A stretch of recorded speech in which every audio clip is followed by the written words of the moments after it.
Marlon, good to have you. Thanks for having me, Ian. Mention your failures. Today you have 2 masters, just finished the PhD. But not only have you had these academic achievements in terms of the degrees, but you have had them at very high levels. Very impressive GPA scores. Correct. And those scores have been rewarded in terms of the kinds of awards that the university has given you. Let's talk about that. Sure, Ian. Recently, I just received the Doctoral Student Achievement Award from the Texas Association for Marriage and Family Therapy, and I received that in February of this year. I've also... Tell us what that means. It means that, yes. It means that, you know, I was the top doctoral student in Texas in marriage and family therapy for 2017. In Texas? That's right. Because your main field now is in family marriage and family therapy. Marriage and family therapy. Tell us also about this national interest waiver and the significance of that. Don't worry about the phone. That's the national interest waiver, Ian, is, you know, where you can self-petition, you know, to become a permanent resident in the United States. And it's not just only academics. You have to show that you have national impact, you know, in the U.S. And that is so that means you have to make a case for gaining citizenship.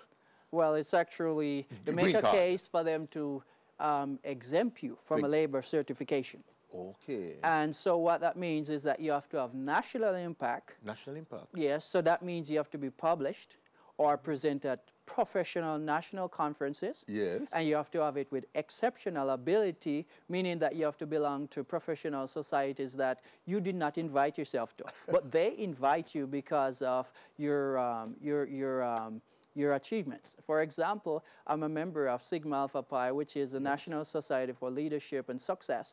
And I'm also a member of Delta Kappa, you know, which is the International Association for Marriage and Family Therapy. Yes. And to be a member of the Delta Kappa, you'd have to be among a small percentage. It's because to be a member, you know, to be inducted in that society, your GPA would have to be at least 3.75. Yes, yes. Along with other things. And in fact, only 1% of marriage and family therapists get accepted to that society. Important. Only 1%? 1%. And you are a part of that 1%. And sure. This is coming from significant underachievement. We did not mention that you were, was it the 3 lowest classes in primary school? I mean, you had significant levels of underachievement between, say, 6 and up to when you...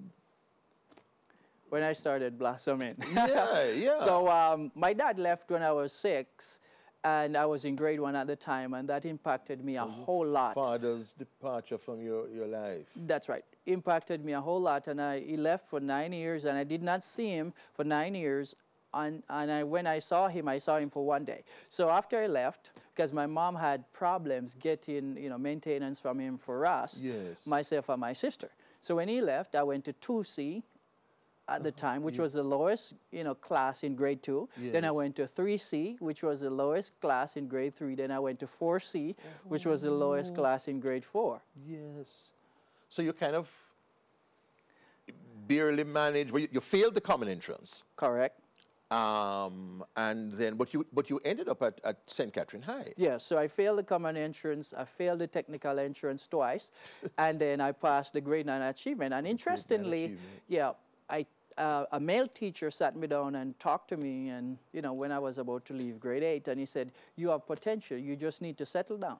And my dad came a month before, just for 1 day, a month before I took the grade 9 achievement, 1 month before, about a month, for 1 day. And for some reason, the light came on and I passed. Just seeing your father for 1 day. Yes. A month before you took the grade 9 achievement. Yes, because I've always... You reversed the academic underachievement.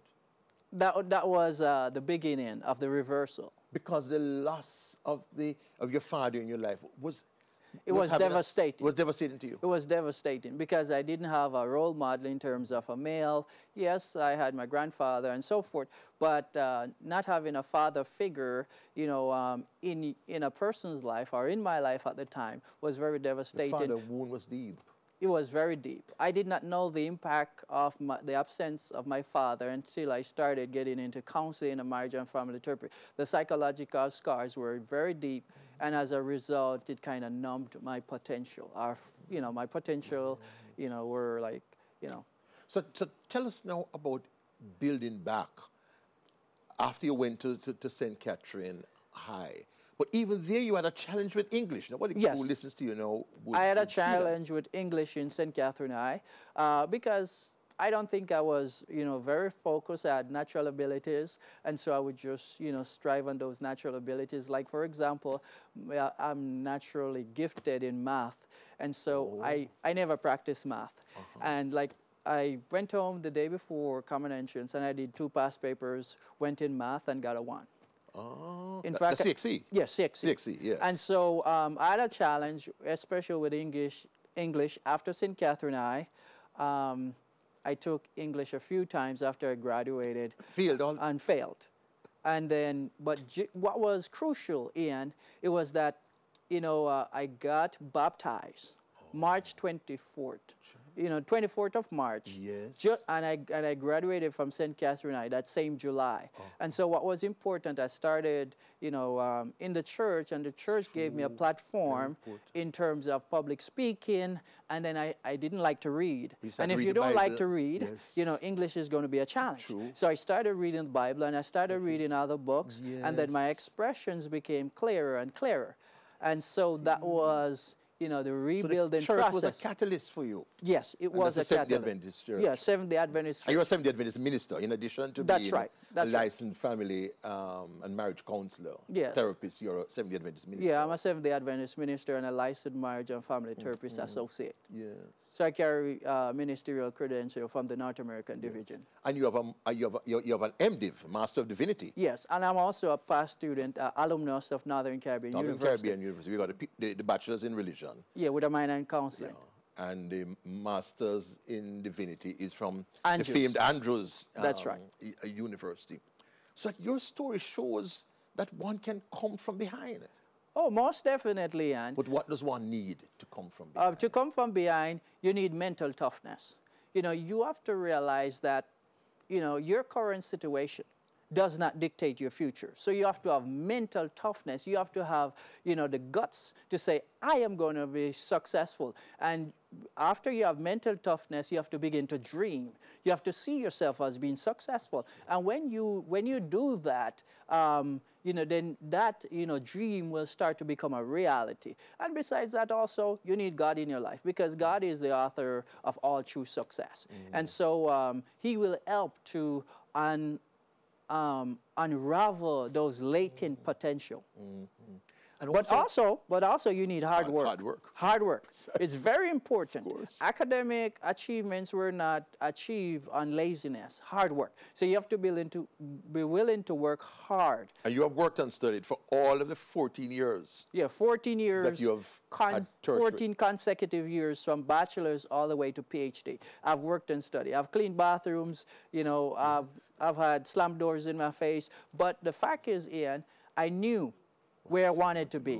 And so I was using those things as stepping stone. In fact, when I left NCU and I was at Andrews and I went back, somebody saw me and said, oh, I don't see you cleaning these bathrooms anymore, but I don't see you around. And I'm like, no, I left already. I'm at Andrews. Yes, yes. Because they thought I was going to stick around, but I was just using that as a stepping stone. Yes.